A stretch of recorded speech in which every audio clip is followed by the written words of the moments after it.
ನಮಸ್ತೆ ಎಲ್ಲರಿಗೂ. ಇವತ್ತು ನಾನು ಮಾಡ್ತಾ ಇದ್ದೀನಿ ಚಿಕನ್ ಮಸಾಲ. ಯಾವುದೇ ರೆಡಿಮೇಡ್ ಪೌಡ್ರೆಲ್ಲ ಏನೂ ಹಾಕದೇನೆ ಸಿಂಪಲ್ಲಾಗಿ ರುಚಿಯಾಗುತ್ತೆ ಇದು. ಇದು ಅನ್ನಕ್ಕೆ ಅಥವಾ ಮುದ್ದೆಗೆ, ಚಪಾತಿ, ಪೂರಿ ಯಾವುದಕ್ಕಾದರೂ ತಿನ್ಬೋದು.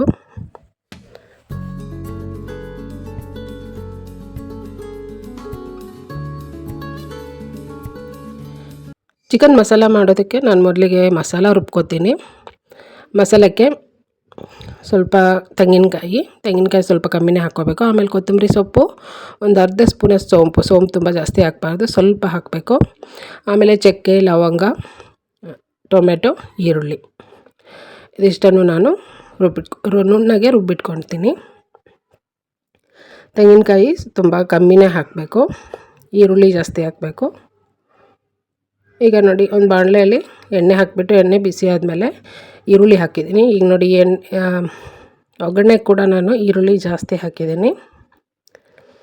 ಈರುಳ್ಳಿ ಜಾಸ್ತಿ ಹಾಕಿದಾಗ ಖಾರದ ಪುಡಿ ಸ್ವಲ್ಪ ಜಾಸ್ತಿ ಹಾಕ್ಕೋಬೇಕು, ಇಲ್ಲಾಂದರೆ ಈರುಳ್ಳಿದು ಸ್ವಲ್ಪ ಸಿಹಿ ಬಂದುಬಿಡುತ್ತೆ ಗ್ರೇವಿ.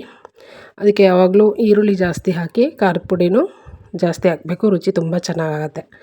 ಈರುಳ್ಳಿನ ಸ್ವಲ್ಪ ಬಾಡಿಸ್ಕೊಂಡಾದಮೇಲೆ ಬೆಳ್ಳುಳ್ಳಿ ಶುಂಠಿ ಪೇಸ್ಟನ್ನ ನಾನು ಹಾಕಿದ್ದೀನಿ. ಬೆಳ್ಳುಳ್ಳಿ ಶುಂಠಿ ಪೇಸ್ಟ್ ಹಸಿ ವಾಸನೆ ಹೋಗೋ ತನಕ ಫ್ರೈ ಮಾಡಬೇಕು.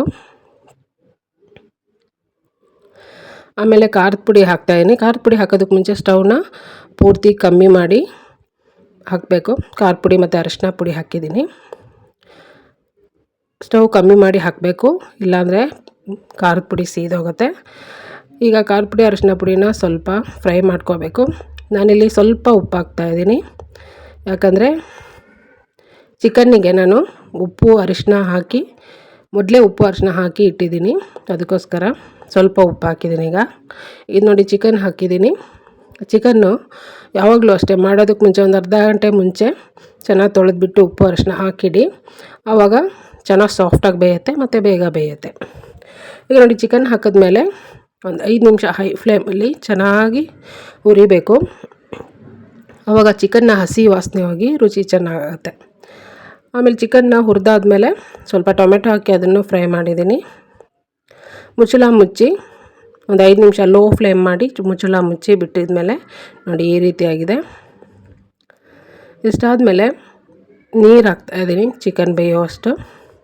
ತುಂಬ ಜಾಸ್ತಿ ನೀರು ಹಾಕ್ತಾಯಿಲ್ಲ, ಸ್ವಲ್ಪ ನೀರು ಹಾಕಿ ಸರಿಯಾಗಿ ಮಿಕ್ಸ್ ಮಾಡಿ ಈಗ ಮುಚ್ಚಳ ಮುಚ್ಚಿಬಿಟ್ಟು ಒಂದು ಅರ್ಧದಷ್ಟು ಬೇಯೋದಕ್ಕೆ ಬಿಡಬೇಕಿದು.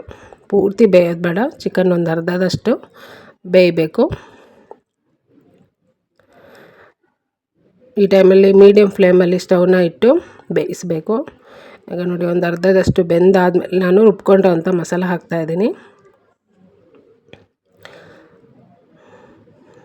ಮತ್ತು ಅದಕ್ಕೆ ಒಂದು ಸ್ವಲ್ಪ ನೀರು ಹಾಕ್ತೀನಿ. ನಿಮಗೆ ಗ್ರೇವಿ ಯಾವ ಥರ ಬೇಕು ನೋಡಿಕೊಂಡು ನೀರು ಹಾಕಬೇಕು.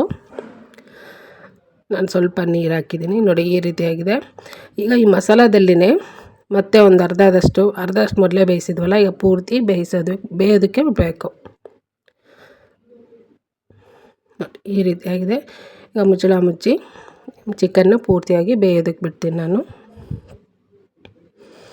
ಈಗ ನೋಡಿ, ಸೂಪರಾಗಿದೆ, ನೋಡೋದಕ್ಕೆ ಎಷ್ಟು ಚೆನ್ನಾಗಿದೆ.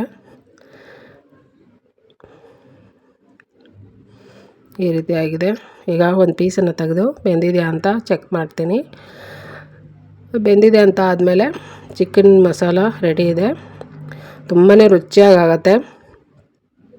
ಇದು ಗ್ರೇವಿ ಯಾವ ಥರ ಬೇಕೋ ಆ ಥರ ಮಾಡ್ಕೋಬೋದು. ನನಗೆ ಸ್ವಲ್ಪ ಅನ್ನಕ್ಕೆ ಮುದ್ದೆಗೆ ಆಗೋ ಥರ ಇರಲಿ ಅಂತ ನಾನು ಇಷ್ಟು ತೆಳುವಾಗಿ ಮಾಡಿದ್ದೀನಿ. ನಿಮಗೆ ಸ್ವಲ್ಪ ಗಟ್ಟಿ ಬೇಕಂದರೆ ಸ್ಟವ್ನ ಜಾಸ್ತಿ ಮಾಡಿ ಸ್ವಲ್ಪ ಹೊತ್ತು ಕುದಿಸಿದ್ರೆ ಇದನ್ನು ಗಟ್ಟಿ ಆಗುತ್ತೆ, ಅಥವಾ ಬೇಯಿಸುವಾಗಲೇ ನೀರು ಕಮ್ಮಿ ಹಾಕ್ಕೊಂಡ್ರೆ ಗಟ್ಟಿ ಆಗುತ್ತೆ.